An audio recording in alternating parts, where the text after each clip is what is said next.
Hello everyone, welcome back to my channel Risha vlogs. ఈ వీడియోలో మేము హనుమాన్ చాలీసా సంకల్పం పూజ మొదలు పెట్టాము. ఇది మొదటి రోజు. అయితే ఈరోజు మేము ఫస్ట్ డే పూజ ఎలా చేసుకున్నాము, పూజా విధానం ఎలా ఉంటుంది అనేది ఈ వీడియోలో క్లియర్గా చూపించబోతున్నాము. మేమైతే ఫస్ట్ టైం చేస్తున్నాము హనుమాన్ చాలీసా సంకల్పం పూజ. ఇది ఫస్ట్ డే. పొద్దున్నే లేచి ఫస్ట్ ఇంటి ముందు ముగ్గులు పెట్టి పూజ అనేది స్టార్ట్ చేసాము. ఇంట్లో ఏదైనా స్పెషల్ ఉంటే ఫస్ట్ ముగ్గులు వేసంగానే పూజ అనేది స్టార్ట్ చేసాము. చాలా పీస్ఫుల్గా అనిపిస్తుంది. సో హనుమాన్ చాలీసా పొద్దున్నే 4 గంటలకి 5 గంటలకి స్టార్ట్ చేస్తారు పూజ. బ్రహ్మ ముహూర్తంలో చేయడం అనేది చాలా మంచిది. అందరూ అలానే చేస్తారు. ఈరోజు మాకు ఫస్ట్ డే కాబట్టి కొంచెం లేట్ అయ్యింది, కానీ పూజ మాత్రం చాలా బాగా అయింది. పూజ ఎలా చేసుకున్నాం, ఎలా చేసుకోవాలి, దానికి ఏమేమి కావాలి అనేది వీడియో మొత్తం చెప్తాను. ఫస్ట్ టైం చేయాలనుకున్న వాళ్ళైతే వీడియోని స్కిప్ చేయకుండా చూడండి. హనుమాన్ చాలీసా సంకల్పం చాలా సింపుల్గా ఉంటుంది. మనకు పెద్ద పెద్ద వస్తువులే తీసుకోవాల్సిన అవసరం ఏం లేదు, సింపుల్గానే చేసుకుంటారు.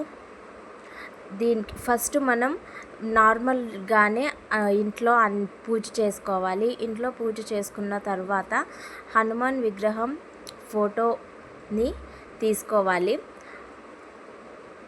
హనుమాన్ ఫోటో విగ్రహం కానీ ఉంటే పక్కకి పెట్టుకోవాలి. ఇట్లా కింద క్లాత్ వేసి మంచిగా నీట్గా పెట్టుకోవాలి. తర్వాత ఇక్కడ మేమైతే మా అక్క అయితే పూజ చేస్తుంది, నేను రికార్డ్ చేసిన. ఈ విధంగా పూజ అనేది చేసుకోవాలి. సింపుల్గా మీరు డైలీ పూజ ఎలా చేసుకుంటారో అలానే చేసుకోవాలి. ఇక్కడ ఎక్కువగా వస్తువులు వాడాల్సిన అవసరం లేదు. కానీ ప్రసాదానికి మాత్రం మెయిన్గా అరటి పండ్లు అనేది కావాలి. నువ్వుల నూనెతో లేదా నెయ్యి దీపం అనేది ఖచ్చితంగా పెట్టాలి. తమలపాకులు కూడా ఖచ్చితంగా కావాలి. అలాగే హనుమాన్ జీకి ఇష్టమైన బొట్టు చంద్రం కాబట్టి చంద్రం బొట్టు కూడా ఖచ్చితంగా ఉండాలి. ఇవే మనకి మెయిన్ కావాల్సినవి. అరటి పండ్లు మాత్రం ప్రసాదంగా ఖచ్చితంగా పెట్టాలి. తమలపాకుల పైన కూడా బొట్లు పెట్టి నీట్గా పూజ చేసుకోవాలి.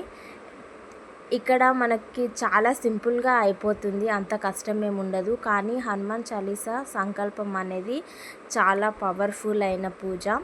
మనం సంకల్పం గట్టిగా ఉండాలి. మనం ఏం చేయాలనుకుంటున్నాం, మన కోరిక ఏంటో గట్టిగా చెప్పుకొని పూజ అనేది ప్రశాంతంగా చేసుకోవాలి. దీనికి రిజల్ట్ మాత్రం ఖచ్చితంగా కనిపిస్తుంది. సో ఈ విధంగా మేమైతే సింపుల్గానే చేసుకున్నాం పూజ. వీడియోలో చూపిస్తున్న విధంగానే 11 సార్లు హనుమాన్ చాలీసాని చదువుకొని సంకల్పం చెప్పుకోవాలి. దాంతో పూజ ముగుస్తుంది. కానీ ప్రసాదానికి మాత్రం ఖచ్చితంగా అరటిపళ్ళు అలాంటివి తెచ్చుకోవాలి. ఎక్కువగా కావాల్సిన వస్తువులు అనేది ఏమి ఉండదు, అంత హడావిడి ఏం ఉండదు. సింపుల్గానే పూజ చేసుకోవాలి. కానీ బ్రహ్మ ముహూర్తంలో చేసుకోవాలి ఈ పూజ అనేది. ఫస్ట్ డే ఏ టైంలో చేసామో 11 రోజులు కూడా అదే టైంలో చేయాలి.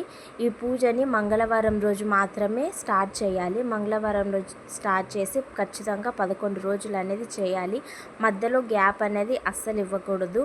ఎందుకంటే హనుమాన్ చాలీసా సంకల్పం అనేది చాలా పవర్ఫుల్ అయినది. హనుమాన్ దేవుడు కూడా చాలా పవర్ఫుల్ అయిన దేవుడు కాబట్టి మనం నిర్లక్ష్యం చేయకూడదు, మంచిగా చేసుకోవాలి.